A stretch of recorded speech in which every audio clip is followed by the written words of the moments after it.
this tutorial, I'll show you how to create a mechanical card that reveals a hidden message with hearts that fade or glow whenever you move a lever. To get started, you'll need the following tools and supplies: a reed switch, an adhesive-backed disc magnet, a Launchpad battery, conductive fabric tape, and 1 to 3 circuit sticker LEDs. Other helpful tools include double-sided tape, clear acetate, a pencil and scissors, 3 tiny metal brads, and foam tape. You'll also need cardstock and vellum. I created the parts for this project in Cricut Design Space. If you have a Cricut Smart Cutting machine, you'll find links to the free customizable project, circuit diagrams, and downloadable PDFs in the description below. To make this mechanism, you'll need a card top, a piece of translucent vellum with 3 diagonal holes, a pair of slotted doors, a dissolving art layer, a strip of clear acetate, 3 paper washers, and a card back to build your circuit upon. You can also build your circuit directly upon the circuit diagram provided in the description below. In this example, I'm using a drawing of a cake with a single heart cut out, although the artwork may be anything small enough to fit in the opening of the card top. While you might create your own artwork, I've used Cricut's pen tool to draw the confetti and sentiments.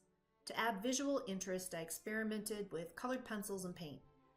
If you decide to add textured embellishments on top of your card, such as collage material, avoid the slotted area near the top right side of the card, or it might interfere with the magnet we'll be using later. We'll be building the door mechanism on the top piece of scored vellum, denoted by the dashed lines on the template. To build the door mechanism, place the acetate lever on top of the vellum and a metal brad through the center of both pieces. Secure it on the back side with a paper washer. The LED in the circuit diagram that I provided matches up with the heart in the art layer for this card. If you're creating your own circuit, center the artwork on the card back and mark the location of the LED with a pencil. Avoid the embossed circle area or it'll interfere with the lever.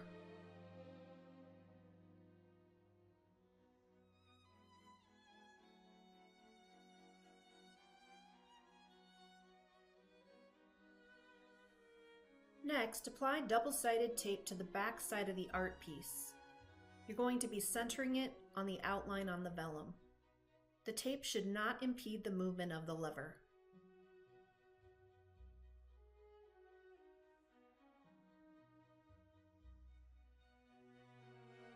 Next, slide each of the diagonal doors onto the lever.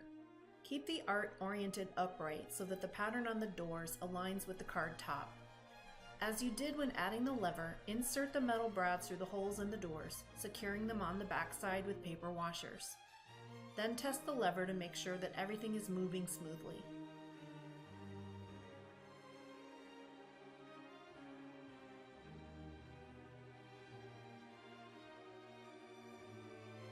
In an upcoming step, you'll be attaching the magnet to the back side of the lever. But first we need to build the circuit. You can create your circuit by using the circuit diagram as a guide, as I'm doing on the left side, tracing the Launchpad battery and using a stencil to mark the location of the LED. Or you can build your circuit directly on top of the template. Then you can just cut it out and tape or glue it to the back of the card. I'm going to be building my circuit right on the template. Apply a piece of double-sided tape in the circular footprint for the Launchpad battery. Then cut off a piece of conductive fabric tape and apply it to the template in the blue area, which is the negative lead. It will connect from the negative pad of the battery up to the negative point of the LED sticker. And cut off the excess. Then repeat this step for the pink area, which is the positive lead. The positive lead has a gap where the reed switch will be applied.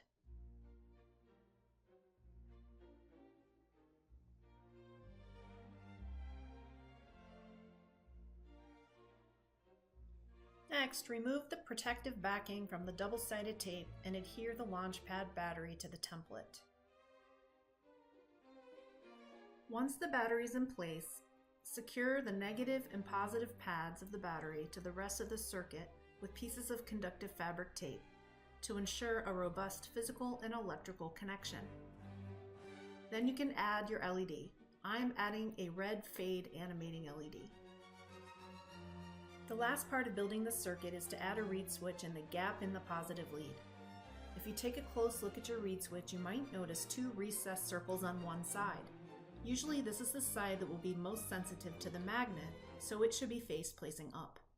Then carefully bend the legs to make the reed switch easier to tape down. Here I'm holding the legs down upon both parts of the positive lead, placing a magnet on the top to verify that the side facing up works as expected.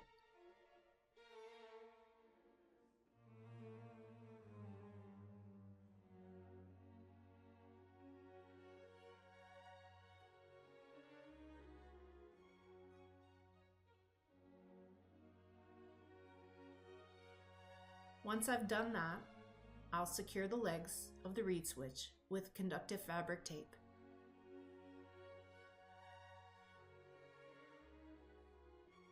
I like to use 2 pieces of conductive fabric tape on each leg, ensuring that the X's of each leg do not touch one another.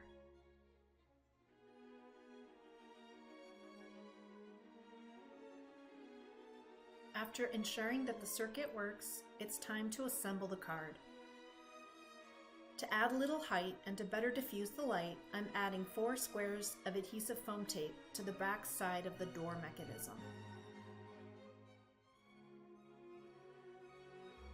Remove the protective backing from the magnet, but leave the protective backing on the foam squares to align the lever with the sticky side of the magnet. Press it down and then lift up the door mechanism. Test it to make sure it works, and then remove the protective backing from the foam squares.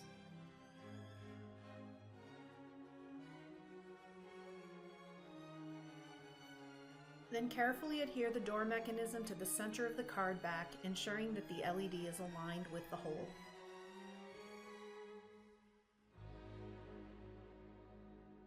In this example, I've used 3 pink LED stickers to light up a different piece of artwork.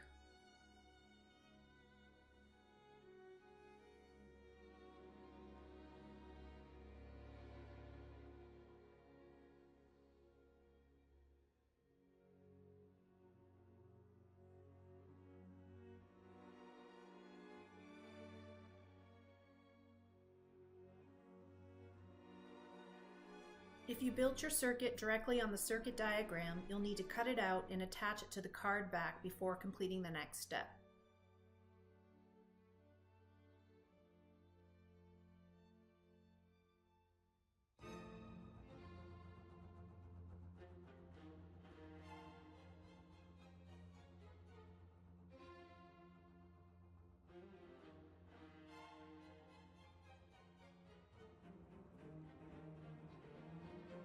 To attach the front of the card to the circuit layer, you'll need to add foam tape around the edge of the card back, being careful not to impede the movement of the lever.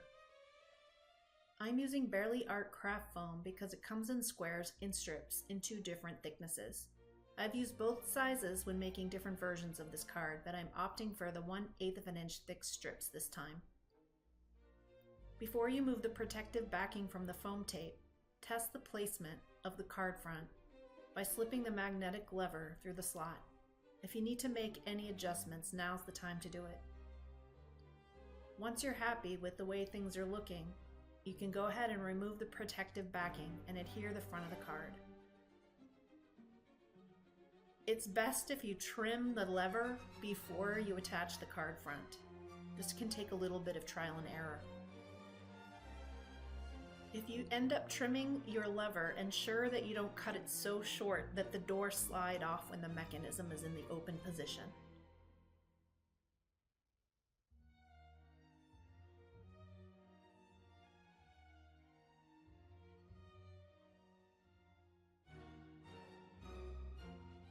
If you'd prefer not to see the magnet through the lever, you can cover it up with a small embellishment. Just be aware that adding a decorative element to the lever can impede its movement. This can take a bit of trial and error.